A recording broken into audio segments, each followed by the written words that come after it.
할렐루야, 굿TV 세상을 보는 창, 오세의 오감을 시청하시는 시청자 여러분, 저는 감신대에서 기독교 심리상담을 가르치는 권진숙 교수입니다. 오늘 좋으신 하나님께서 제 강의를 시청하시는 모든 분들께 큰 은혜 주시기를 기도합니다. 오늘은 지난 시간에 이어서 신앙 공동체 안에서 하나님 형상 회복하기 두 번째 시간, 내가 모르는 나의 모습이라는 주제로 여러분들과 함께 강의를 시작해 보려고 합니다. 여러분, 제가 지난 시간에 신앙 공동체 안에서의 하나님의 형상의 중요성을 이야기할 때 요한복음 15장 1절에서 5절의 말씀을 같이 봉독해 드렸던 기억이 나시나요? 자, 요한복음 15장 1절에서 5절의 말씀을 보면은 예수 그리스도께서 참 포도나무이시고 하나님은 농부이시고 우리는 그 포도나무에 붙어있는 가지라는 그러한 내용이 들어있죠. 우리는 신앙 공동체 안에서 머리가 되시는 예수 그리스도를 따라서 신실하고 건강한 주님의 제자로 하나님의 형상을 회복하면서 살아야 된다는 말씀을 드렸습니다. 이 말씀에서 사용하고 있는 나무의 비유를 오늘은 좀 더 살펴보도록 하겠습니다. 나무는 겉으로 드러나는 모습이 어떤 게 있죠? 줄기, 열매, 이파리 이런 모습들을 우리가 살펴볼 수 있죠. 그래서 현재 이 나무가 어떤 상태인지를 확인하려면 우리가 나무의 겉모습을 봐야 되잖아요. 우리 눈에 보이는 나무의 모습을. 나무를 우리가 가지를 쳐줘야 되는 시기인지 아니면 영양분을 더 줘야 되는 시기인지를 우리가 눈으로 보고 확인할 수 있는 거죠. 하나님의 자녀로서 살아가는 우리들도 하나님의 형상을 회복하기 위해서는 이렇게 눈에 보이는 내가 아는 나의 모습을 객관적으로 점검하는 게 필요하다는 것이죠. 그래서 내가 현재 믿음의 자녀로 잘 살아가고 있는가? 내가 바라볼 수 있는, 내가 직접 눈으로 확인할 수 있는 내 모습이 얼마나 신실한 삶을 살아가고 있는가? 이런 부분을 우리가 직면할 수 있는 용기가 있을 때 우리는 주님 안에서 회개하면서 새롭게 변화하며 나아갈 수 있습니다. 예를 들어 저는 요즘에 갱년기의 여러 증상을 경험하고 있는데요. 이런 현상들을 병의 증상으로 바라보는 사람이 있고 삶의 자연스러운 과정으로 보는 사람이 있을 수 있는 것 같아요. 저는 갱년기가 시작되니까 잠을 잘 못 자겠더라고요. 혹시 여러분도 그러세요? 그리고 머리에서 계속 땀이 나는 거예요. 너무 어려운 일이죠, 그죠? 저는 땀이 원래 없었던 사람이었거든요. 그래서 너무 속상하고 힘들고 참 사는 게 어렵다 이런 생각을 하게 됐거든요. 그런데 한편으로 생각해 보니까 이 중년의 나이까지 그래도 참 잘 살아왔구나. 중년까지 살아왔구나. 그리고 우리 인생의 선배들도 이런 시기를 다 견디셨겠구나라는 생각이 드니까 나는 이제 믿음의 경주를 반 이상 달려왔구나.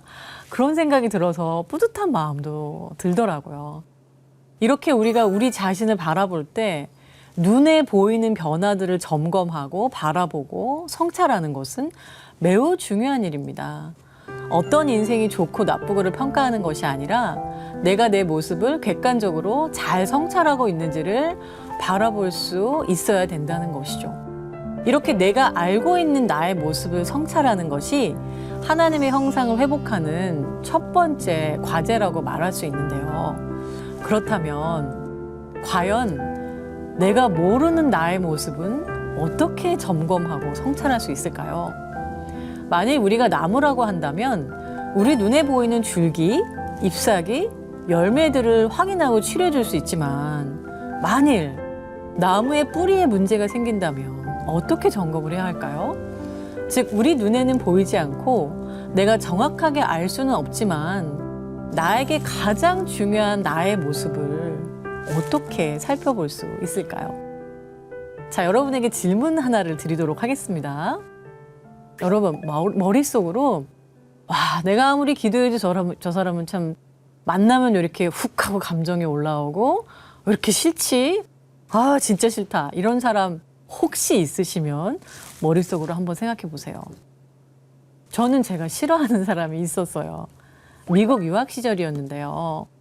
제가 똑같이 이 질문을 받았거든요. 당신의 인간관계 속에서 당신이 정말로 감정이 훅 하고 올라올 정도로 싫은 사람이 누가 있냐. 그래서 마음속으로 누가 있지 하고 생각하다가 떠오르는 사람이 있는 거예요. 맞아. 그 사람 너무 싫어. 그래서 그 사람의 이름을 딱 적었어요. 그리고 왜 싫은지 적으라는 거예요. 그래서 너무 나댐, 너무 잘난 척함, 너무 거침없음 막 이렇게 적었어요. 그 질문에 답을 적은 후에 저는 깜짝 놀랐어요. 왜냐하면은 그 다음 질문이 근데 왜 그 사람이 당신에게만 그렇게 싫은지 생각해 본 적이 있냐는 거예요. 왜냐하면 거기 워크숍에서 참여한 사람들이 여러 사람이었는데 참 신기하게도 싫어하는 사람이 다 다르더라고요. 이 사람은 이래서 싫고 저 사람은 저래서 싫고.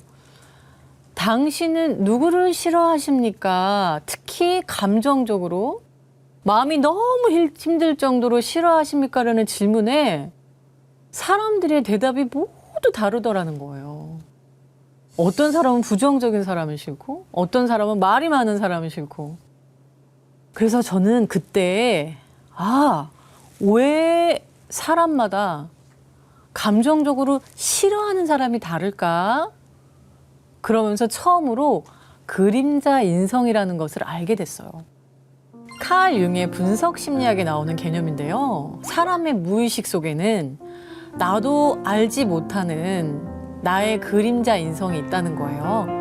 그림자 인성은 내 무의식 속에 있지만 나는 알 수가 없고 오로지 그 그림자 인성을 가지고 있는 사람이 내 눈에 나타났을 때 내 감정이 폭발적으로 반응을 한다는 거예요. 즉 제가 잘난 척하는 사람을 싫어하는 것이 제 무의식 속에 있는 잘난 척하는 꽁꽁 숨겨놓은 그림자 인성이 있기 때문에 실제로 제 앞에 그런 사람이 났을 때 감정적인 반응을 크게 보일 수 있다는 거죠. 그래서 여러분들이 강의를 들으시면서 내가 싫어하는 사람은 전부 다 나라고 100% 맞는 건 아니에요, 여러분. 너무 깜짝 놀라지 마세요. 대신에 그럴 수도 있다 이렇게 생각하고 들으세요. 저도 너무 깜짝 놀랐거든요. 말도 안 돼. 그럴 리가 있어. 어떻게 내가 이런 내가 싫어하는 사람의 인성이 내 무의식 속에 있을 수가 있어? 그래서 굉장히 저도 싫어했는데 근데 참 이상하죠. 다른 사람들은 제가 싫어하는 그 사람 보고 뭐 잘난 척할 수도 있지. 귀엽잖아. 그냥 내버려둬. 이렇게 편안하게 얘기를 하더라고요. 근데 왜 저렇게 나대니? 저게 신앙인의 모습이야? 진짜 마음에 안 들어. 이러면서 울그락 푸르락 제가 아주 속상하게 과하게 반응을 하고 있더란 말이죠.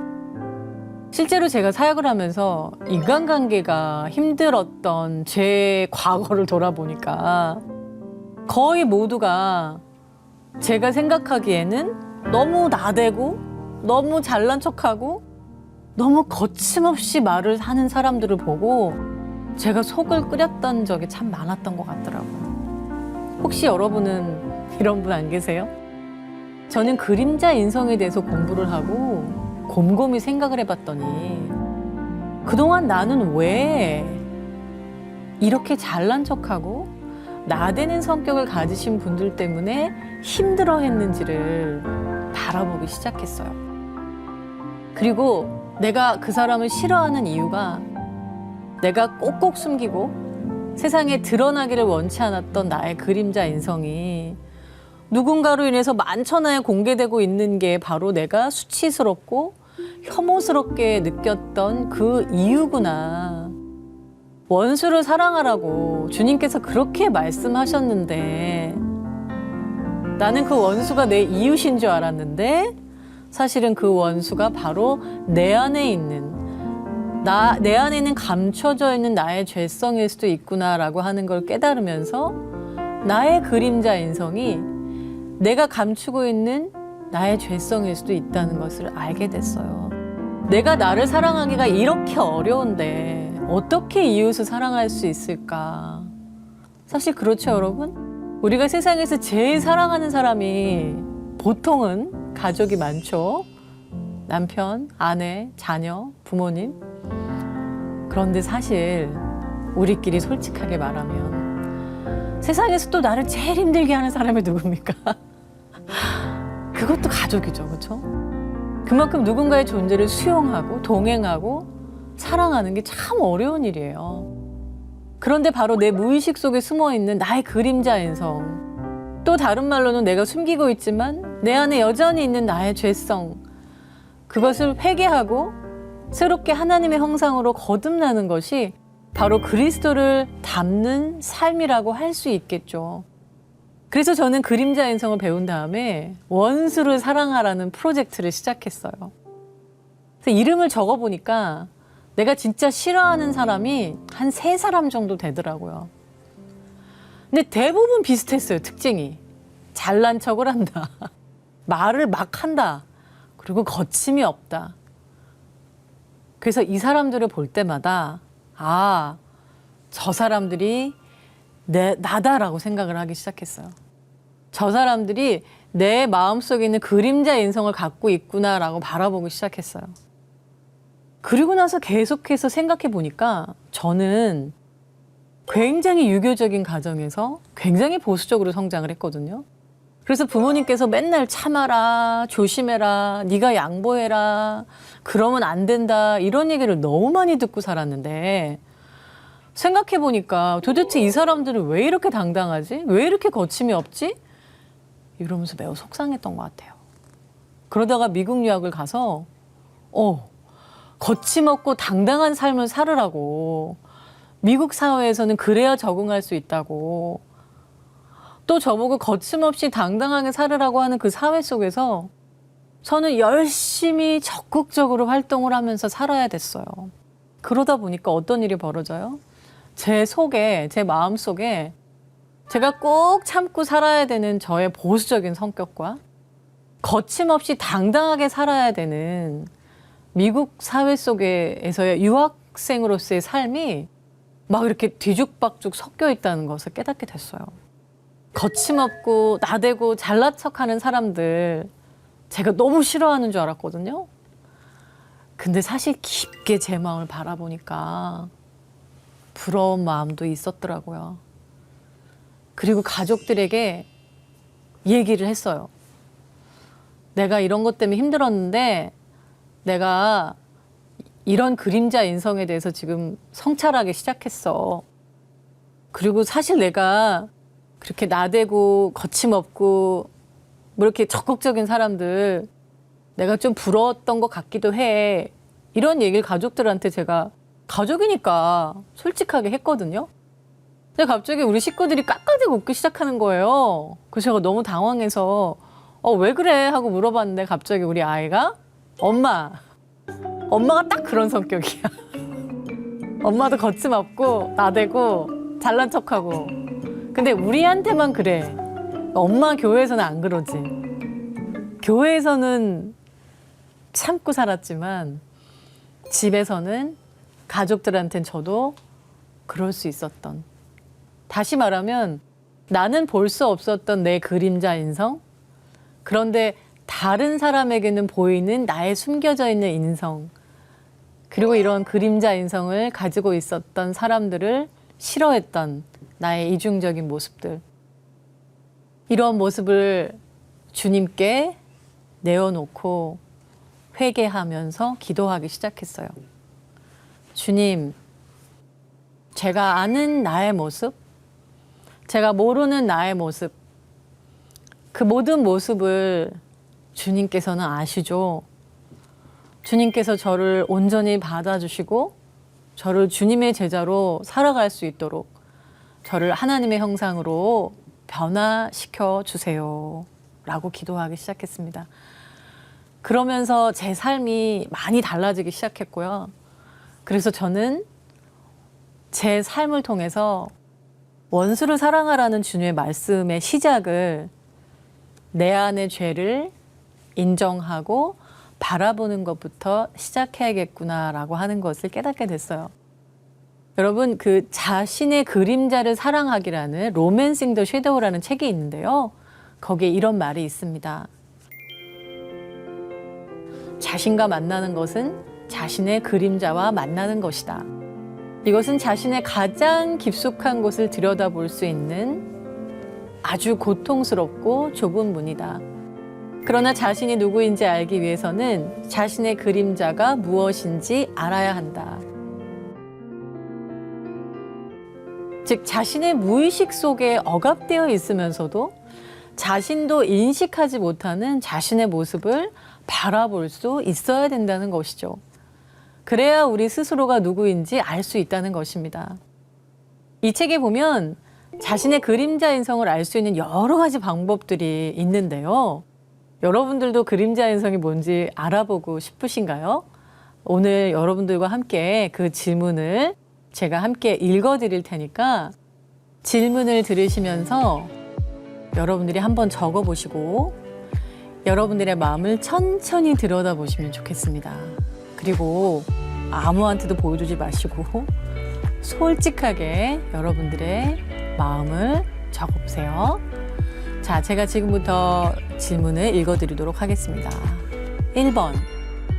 당신은 어떤 경우에 당신이 수치스러워서 받아들이기가 힘드십니까? 2번. 당신은 어떤 사람을 가장 싫어하거나 정죄하십니까? 3번. 당신 스스로 자꾸 중독에 빠져 어떤 바램으로 당신의 마음을 조절하십니까? 예를 들어, 나는 자꾸 일을 하는 사람이다. 혹은 나는 자꾸 돈을 쓰는 사람이다. 혹은 나는 돈을 너무 지나치게 아끼는 사람이다. 혹은 나는 약물을 사용한다.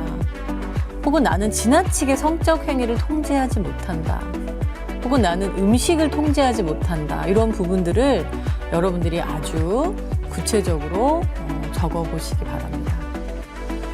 네 번째는 당신이 마음속으로 하고 싶지만 할 수 없는 말이 무엇이라고 생각하십니까? 다섯 번째, 당신은 원치 않지만 자꾸 당신의 몸이 원하는 행동, 욕구가 있습니까? 여섯 번째, 당신이 80살이 되면 당신은 어떤 것에 대해서 후회를 하시겠습니까? 일곱 번째, 당신의 꿈에 당신의 현재 자신의 이미지와 다른 사람이 나옵니까? 그렇다면 그 사람은 어떤 성격의 소유자입니까? 여덟 번째, 혹시 이 질문들 중에 당신이 대답하기 어려운 질문이 있으면 그림으로 표현해 보세요.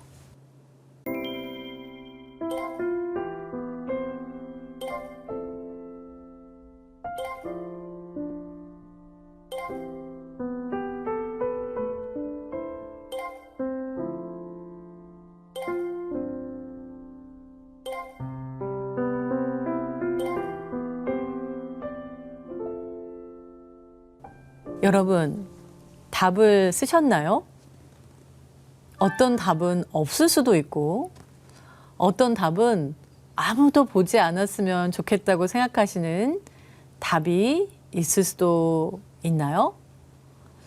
무의식 속에 숨겨져 있는 그림자 인성을 찾는 것은 부끄럽기도 하고, 수치스럽기도 하고, 두렵기도 한 작업입니다. 왜냐하면 내가 있는지 나도 모르는 나의 숨겨져 있는 내면을 찾아가는 작업이기 때문입니다. 예를 들어 자신의 수치스러운 모습을 떠올리거나 자신이 싫어하는 사람이 누구인지 찾는다거나 자신의 중독 성향을 고백하는 것은 쉽지 않은 일입니다. 그러나 그림자 인성을 찾는 것이 꼭 나쁜 것만은 아닙니다. 저는 이 질문들에 답을 하면서 제 인생이 달라진 부분이 있습니다. 우선 이제는 잘난 척하고 나대는 사람들을 싫어하지 않습니다. 그들이 건강하게 자기 에너지를 표현할 수 있도록 도와주고 싶어요. 왜냐하면 남이라고 생각할 때는 죽도록 싫더니 나라고 생각하니까 애정이 생기더라고요. 도와주고 싶더라고요. 저 사람이 부족해서 몰라서 그렇구나. 여러분 어떠세요? 여러분들도 한번 이런 질문들을 잘 생각하고 느껴보시고 직면을 해보시기 바랍니다. 여러분들도 내가 알지 못하는 나의 모습을 찾아가는 그림자 인성을 찾아가 보시겠습니까? 그래서 나도 모르는 그러나 내 속에 있는 나의 모습을 찾아가서 하나님의 형상을 회복해 보시지 않으시렵니까? 저는 이 질문들 중에 6번 질문에 답을 하면서 깜짝 놀랐어요. 질문을 쭉 적고 있는데 그중에 6번 질문이 뭐냐면 그때가 제가 30대였었는데요. 80살이 되면 당신이 후회할 것이 무엇이냐는 거예요. 그러니까 죽기 전에 당신이 무엇을 가장 후회할 것 같으세요? 라는 질문이죠. 근데 제가 그 질문을 읽으면서 저도 모르게 무의식이 참 무서워요. 저도 모르게 주의 종이 되지 않으면 후회할 것 같다 이렇게 쓴 거예요. 근데 제가 그 답을 쓰고 그것을 눈으로 바라보고 지웠어요. 오 마이 갓, 이건 말도 안 돼. 왜냐면 저희가 목회자 가정이거든요. 시아버님도 목사님, 남편도 목사님. 한 집안에 한 명 있어도 어려운 그런 성직자의 길을 나까지 저는 절대로 못한다 이러면서 아니야, 이건 있을 수 없어. 그래서 막 지웠어요. 근데 그때 무의식적인 제 마음의 소망이 표현된 거죠. 종이로는 지웠고 눈에 보이는 답으로는 지웠는데 마음이 너무 불편한 거예요. 아까 제가 무의식의 80%가 감정이라고 했잖아요. 제 감정이 너무 불편한 거죠. 그래서 다시 그 답안지를 주워 들고 이거 내가 진짜 심각하게 생각해야 되는 건가? 내 무의식이 나한테 뭔가 사인을 주는 건가? 신앙적인 용어로 다시 설명해 보자면 주님께서 나도 모르는 내 마음속에 오셔서 나를 부르시고 계셨나? 이게 소명의 길인가라는 것을 진지하게 고민하게 됐어요. 여러분, 그래서 제가 어떻게 되었나요? 결국 주의 종이 되어 신학교에서 교수로 사역을 하고 있습니다. 이 그림자 인성을 찾아가는 질문은 하나님께서 우리에게 주시는 소명을 찾아가는데 아주 큰 도움이 되기도 합니다. 신앙 공동체 안에서 내가 아는 모습, 내가 모르는 나의 모습, 다른 말로 하면 의식적인 내 모습, 무의식적인 내 모습을 성찰하면 더욱 건강하고 성숙한 하나님의 자녀로 성장할 수 있다고 합니다. 여러분도 우리 신앙 공동체 안에서 하나님의 형상으로 거듭난 하나님의 성도들로 살아가 보시지 않겠습니까? 오늘 강의를 들어주셔서 감사합니다. 하나님의 말씀으로 세상을 이해하고 바라보는 마음의 창이 여러분 안에 열리기를 소망하며 이 시간 마치겠습니다. 감사합니다.